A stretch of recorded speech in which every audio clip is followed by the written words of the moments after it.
IT class में आप सभी का स्वागत है। और अकाउंटिंग की इस क्लास में हम लोग पढ़ रहे थे टाइप्स ऑफ सप्लाई के बारे में, जो कि मैंने आपको बताया था कि सप्लाई कितने प्रकार का होता है। मैंने आपको बताया था टाइप्स ऑफ सप्लाई में दो प्रकार का सप्लाई आपका आता है। एक आपका इंट्रा आता है और एक आपका इंटर स्टेट आता है। तो इंट्रा स्टेट में मैंने बताया था कि अपने स्टेट के अंदर सप्लाई को इंट्रा स्टेट नाम दिया जाता है। और इंटर स्टेट के बारे में मैंने बताया था कि अगर एक राज्य से दूसरे राज्य में अगर हम किसी गुड्स को सेल कर रहे हैं तो ऐसे सप्लाई को हम इंटर स्टेट सप्लाई के नाम से जानते हैं। और मैंने कल की क्लास में आपको बताया था कि जैसे कि एक आपका इनवार्ड सप्लाई आता है और एक आपका आउटवार्ड सप्लाई आता है। तो इनवार्ड के बारे में मैंने आपको बताया था कि जीएसटी में जो कुछ भी हम परचेज करते हैं तो हमारी इनवार्ड सप्लाई होने पर आईटीसी हमको क्या होती है, प्राप्त होती है। चलिए सबसे पहले यहाँ पे जो टाइप्स ऑफ सप्लाई दिया है, ये टाइप्स ऑफ सप्लाई के ही अंतर्गत आपका आता है इनवार्ड सप्लाई और आउटवार्ड सप्लाई। मतलब अगर किसी जीएसटी में अगर किसी परचेज करते हैं, या तो हमारा सर्विस हो या तो हमारा गुड्स हो, अगर जीएसटी के अंतर्गत अगर हम परचेज करते हैं तो परचेज करते समय यहाँ पे ये बताया जा रहा है कि वहां पे हमारा इनवार्ड सप्लाई होने पर आईटीसी हमको क्या होती है, प्राप्त होती है। यानी कि जीएसटी के अंतर्गत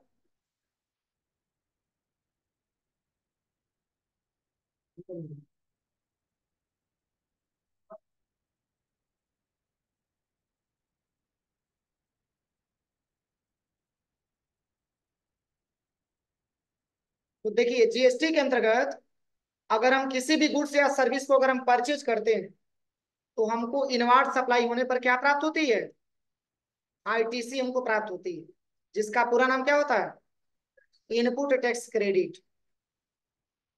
अब सेकंड आपका दिया है आउटवार्ड। और जीएसटी में जो कुछ भी हम सेल करते हैं तो हमारी आउटवार्ड सप्लाई होने पर क्या होता है, टैक्स लायबिलिटी बढ़ जाता है। यानी कि जब हम परचेज करते हैं तो आईटीसी प्राप्त होती है और जब हम सेल करते हैं तो टैक्स लायबिलिटी बढ़ जाती है। समझ में आ रहा है ना? जब हम परचेज करते हैं तो आईटीसी प्राप्त होती है और जब हम सेल करते हैं तो टैक्स लायबिलिटी बढ़ जाती है। तो वही आज की क्लास में आपको समझना है कि आईटीसी होता क्या है और टैक्स लायबिलिटी होता क्या है, दोनों में अंतर आप समझिए। तो जैसे कि यहाँ पे पहला आपका दिया है टैक्स लायबिलिटी और दूसरा आपका दिया है आईटीसी। तो देखिए यहाँ पे सबसे पहले अगर हम आईटीसी के बारे में बात करें तो आईटीसी होता क्या है।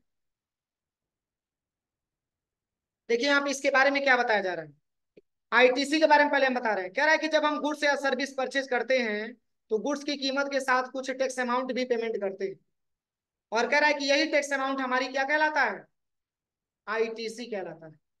यानी कि कह रहा है कि जब हम कुछ गुड्स हम खरीदते हैं तो उसके साथ साथ हम कुछ टैक्स भी पेमेंट करते हैं। उसी टैक्स अमाउंट को जीएसटी की लैंग्वेज में किस नाम से जानते हैं, आईटीसी के नाम से जानते हैं।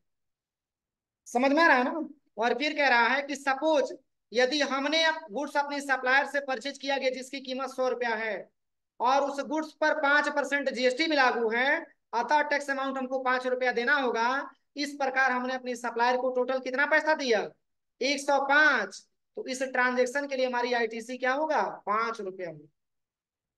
जैसे कि मान के चलिए आपने किसी प्रोडक्ट को खरीदने गए आप दुकान पे, उसका रेट कितना रुपया बताया गया, 100 रुपया। आपने बोला कि भैया हमको ये मार्कर खरीदना है, तो बोला कि मार्कर आपको 100 रुपये का पड़ेगा।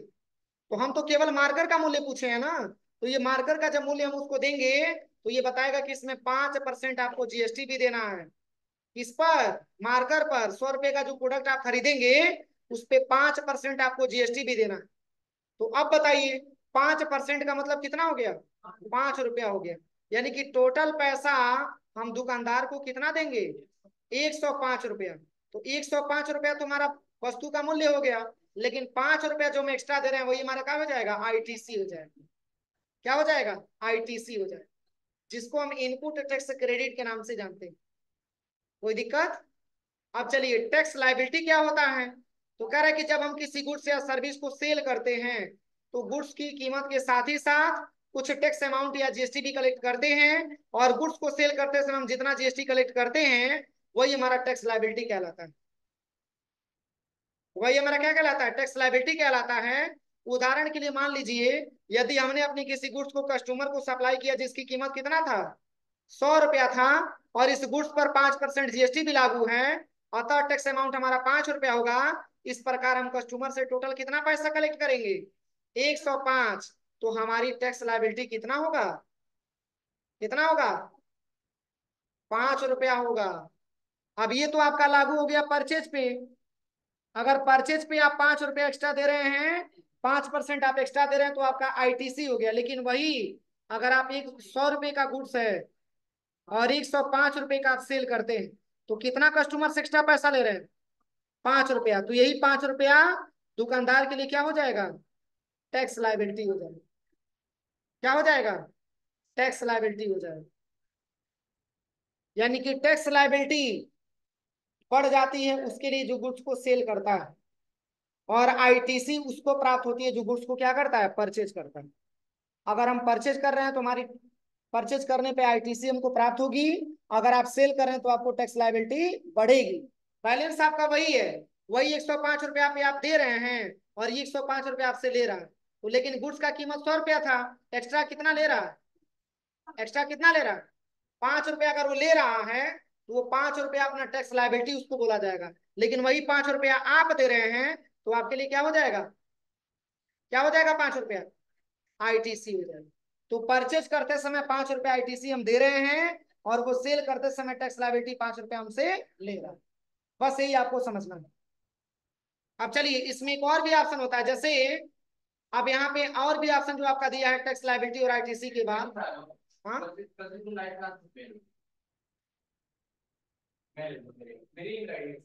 नहीं शंभू सर।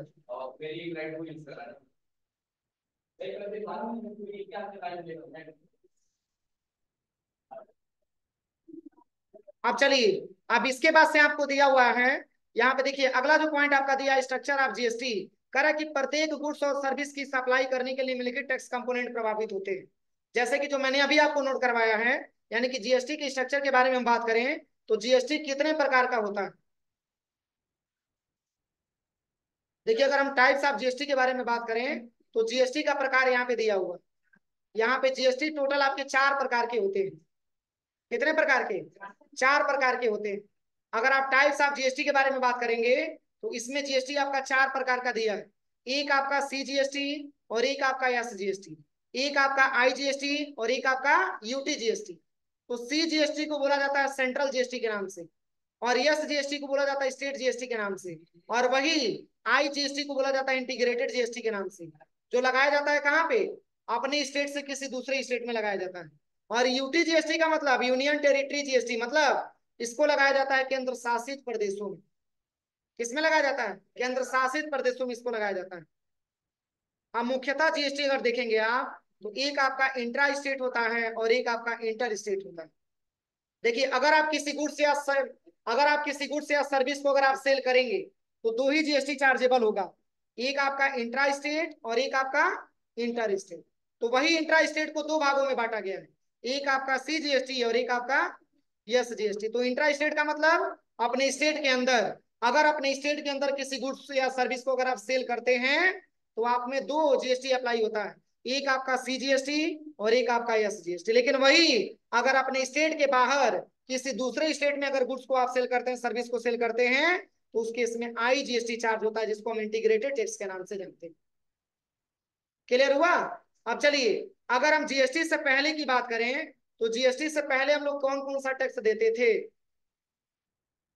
तो देखिए, अगर हम जीएसटी से पहले से बात करें तो यहाँ पे लिखा हुआ है कि in direct tax structure in India before GST, मतलब कि इंडिया कंट्री में अगर हम जीएसटी नहीं आया था उसके पहले हम कौन कौन सा टैक्स देते थे। तो यहाँ पे बताया जा रहा है कि सबसे पहले आप जो देते थे वो है आपका एक्साइज ड्यूटी। क्या दिया है, एक्साइज ड्यूटी, जो लगाया जाता था किस पे, किस पे लगाया जाता था, मैन्युफैक्चरर पे लगाया जाता था।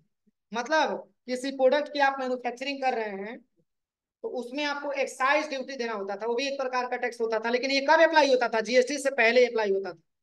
और फिर कह रहा है कि कस्टम ड्यूटी लगाया जाता था, कब, इंपोर्ट और एक्सपोर्ट। मतलब आप किसी गुड्स को आयात और निर्यात कर रहे हैं तो उस केस में कस्टम ड्यूटी एक प्रकार का आपका टैक्स अप्लाई होता था। वो भी कब? तो आयात और निर्यात पे आपका अप्लाई होता था। अब इसके बाद से आपका दिया है वैट हो गया, सीएसटी हो गया, सेल टैक्स हो गया। ये किस पे लगता था? सेल पे लगता था, जब आप गुड्स को क्या करते थे, सेल करते थे तब। और वही एंट्री टैक्स आपका दिया है, कह रहा है कि एंट्री आप गुड्स, जैसे कि मान के चलिए आप अपने उत्तर प्रदेश से आपने कोई गुड्स लेकर के बिहार राज्य में आप एंट्री कर रहे हैं, तो एंट्री करते समय ही आपको एंट्री टैक्स भी जमा करना होता था। समझ में आ रहा है ना? तो उसको एंट्री टैक्स के नाम से जाना जाता था। और उसके बाद से आपका लिखा हुआ है सर्विस टैक्स। अगर आप किसी सर्विस को सेल करते थे तो सर्विस टैक्स भी आपको अप्लाई होता था। यही आपका जीएसटी का प्रकार आपका दिया हुआ कि कब और कहाँ पे जीएसटी हमको देना होता था। तो वही स्ट्रक्चर आपका यहाँ पे दिया हुआ है, वही इसमें यहाँ पे लिखा भी है। देखिए कह रहा है कि यहाँ पे स्ट्रक्चर ऑफ जीएसटी में यहाँ पे लिखा हुआ है सेंट्रल जीएसटी क्या होता है और स्टेट जीएसटी क्या होता है, यहाँ पे सब डीपली आपका दिया हुआ है। देखिए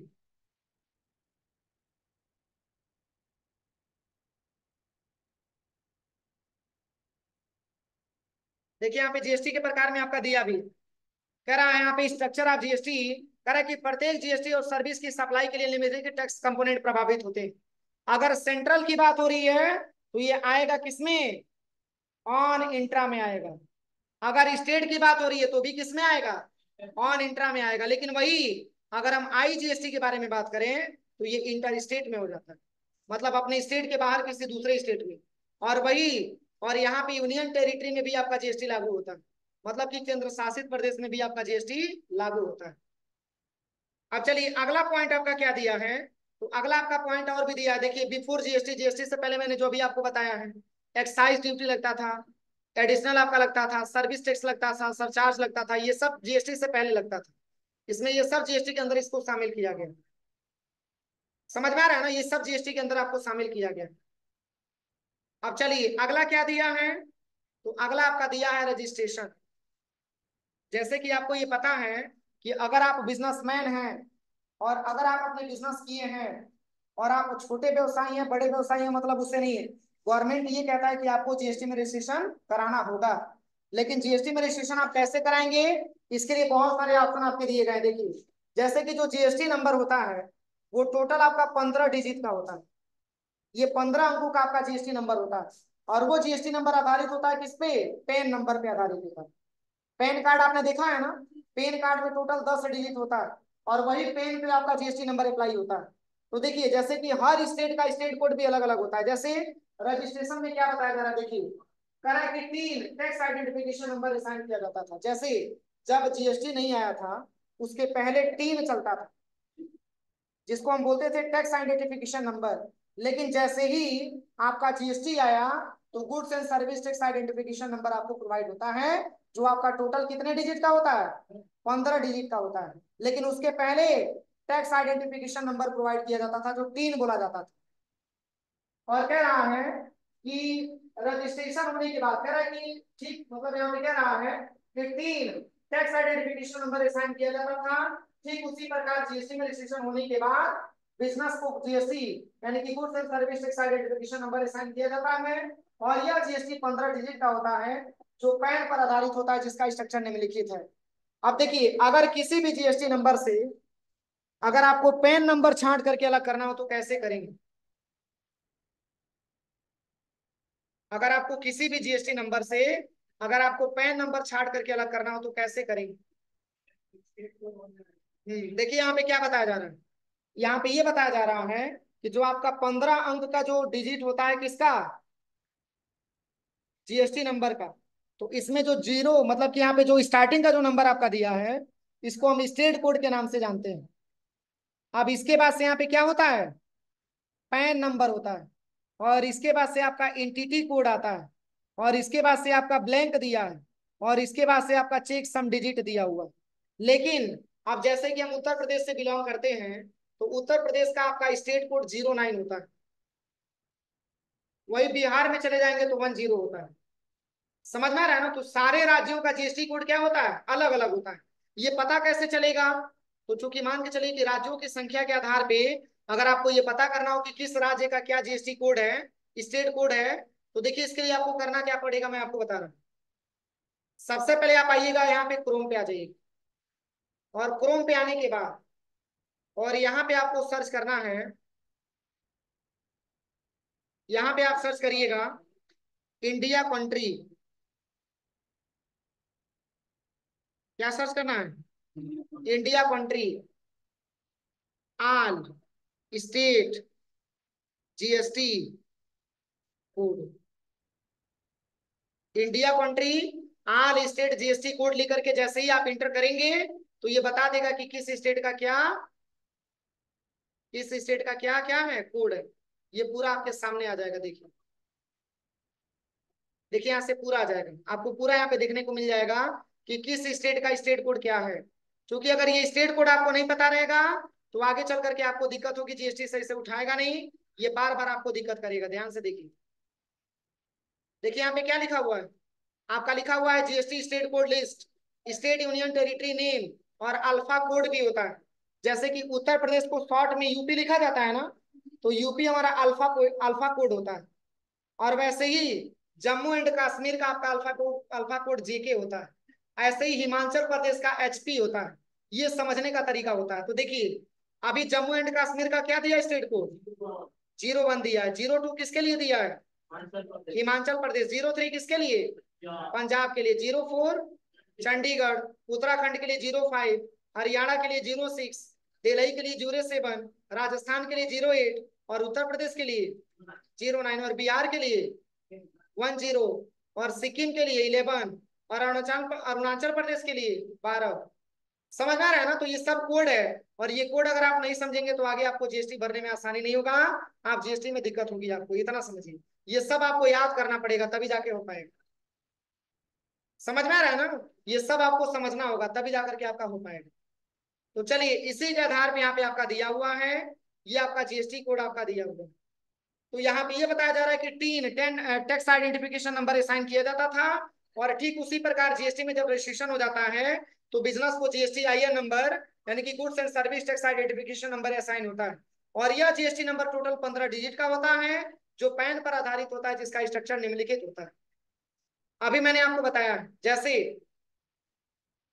एक जीएसटी का कोड हम लिख करके आपको बता रहे हैं।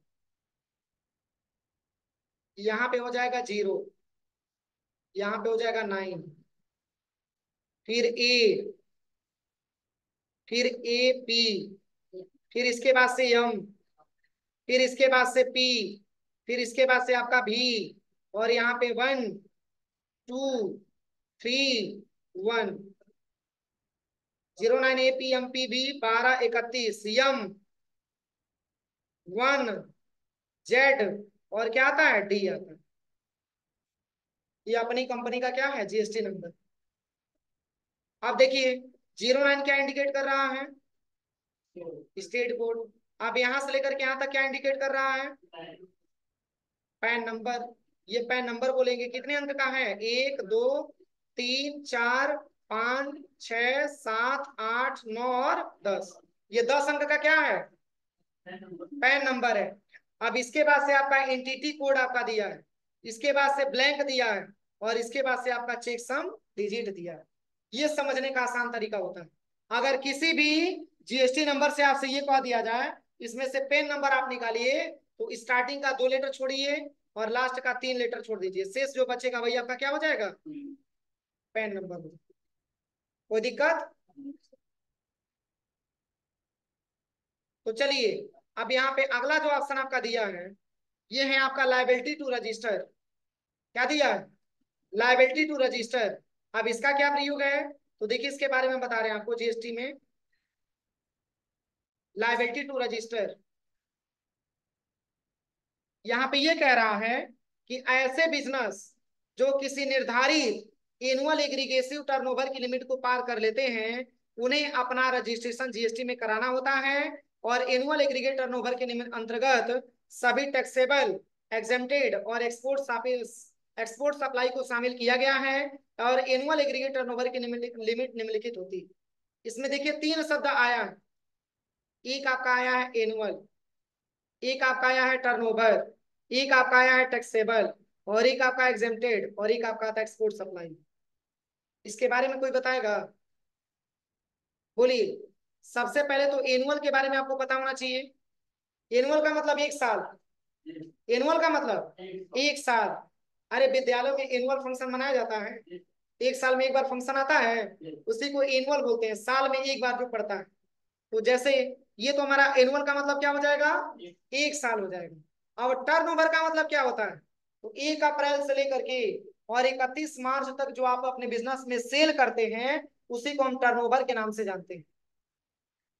जैसे आपने बिजनेस ओपन किया 1 अप्रैल 2024 को, आप बिजनेस आप क्लोज करने जा रहे हैं 31 मार्च 2025 को, और आपने सेल किया है मात्र 10,000 रुपए का, तो उसी 10,000 को हम क्या बोलेंगे, क्या बोलेंगे, 10,000 को टर्नओवर बोलेंगे। जितना आप सेल करेंगे एक फाइनेंशियल ईयर में, उसी को हम टर्नओवर के नाम से जानते हैं।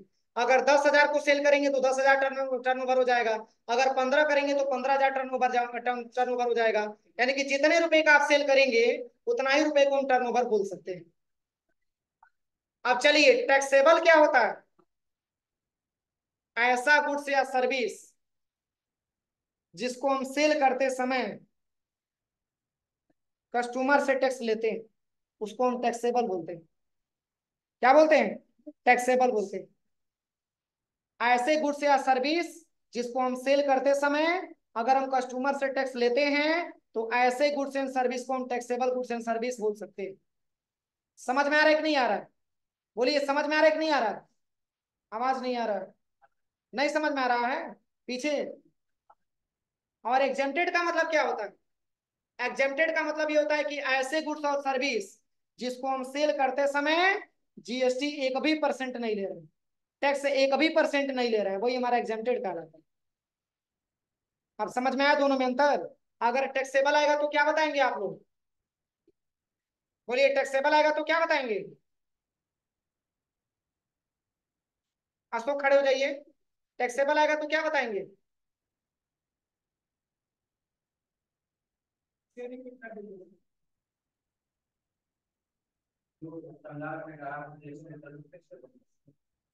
अभी मैंने बताया है, इसमें 3 या 4 शब्द आपको मिल रहे हैं।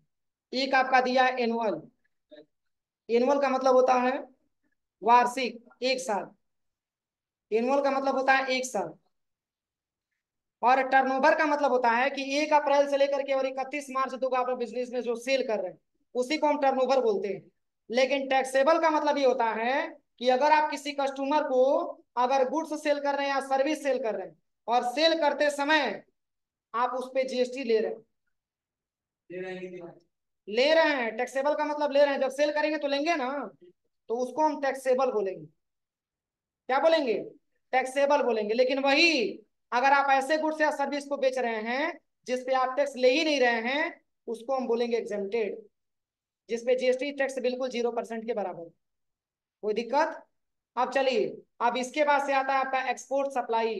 एक्सपोर्ट और इंपोर्ट का मतलब होता है आयात और निर्यात।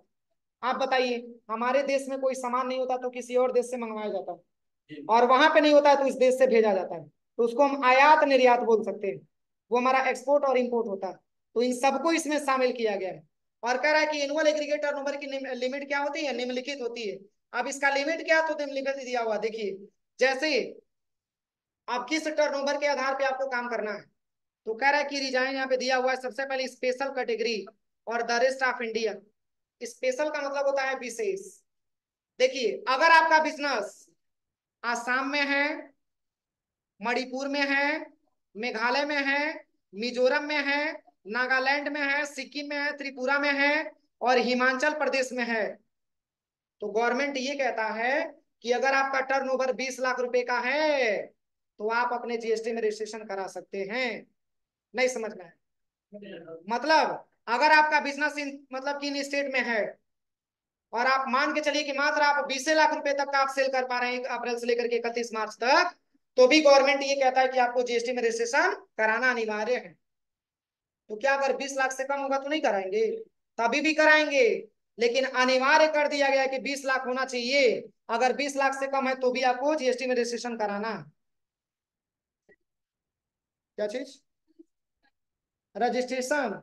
हाँ, अब जीएसटी में रजिस्ट्रेशन ऐसा क्वेश्चन आ सकता है कि ना कि सर जीएसटी में रजिस्ट्रेशन कौन कराता है, तो आप समझिए कि इंडिया कंट्री में इतने स्टेट ऐसे हैं, कै को स्टेट हो रहे हैं, काउंट करिए तो कै को स्टेट हो रहा है, 9 को स्टेट होगा, 8 है कि 9 है, 9 स्टेट ऐसा है अपने इंडिया कंट्री में 9 स्टेट ऐसा है जो गवर्नमेंट ने ये बोला है कि अगर आप 1 अप्रैल से लेकर के और 31 मार्च तक अगर आप अपना 20 लाख का टर्नओवर करते हैं तो आपको जीएसटी में रजिस्ट्रेशन कराना होगा।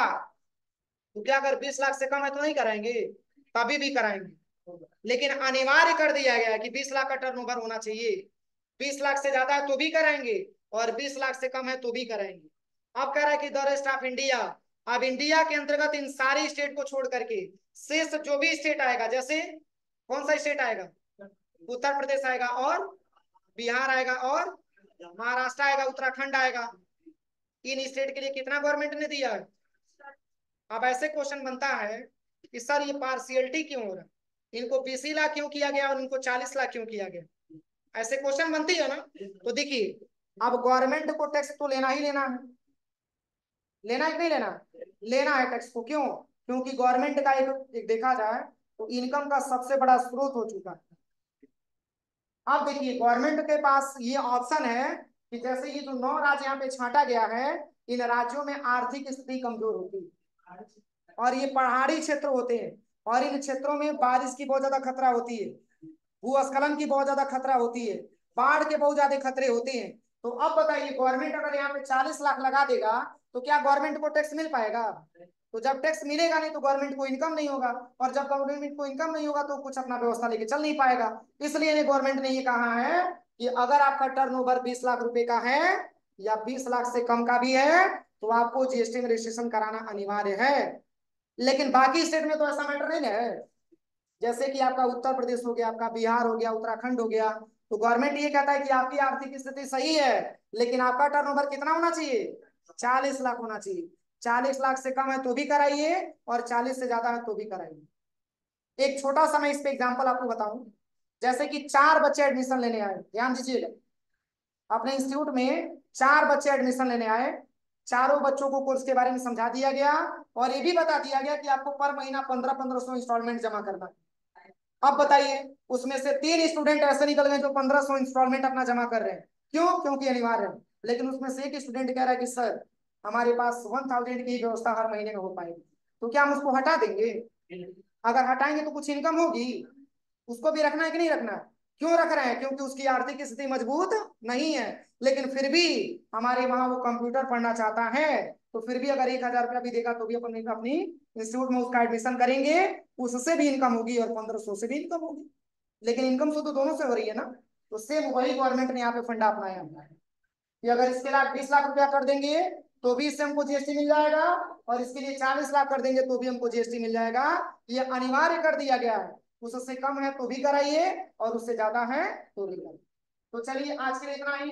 शेष हम लोग का यहाँ से पढ़ा जाएगा मैंडेटरी रजिस्ट्रेशन।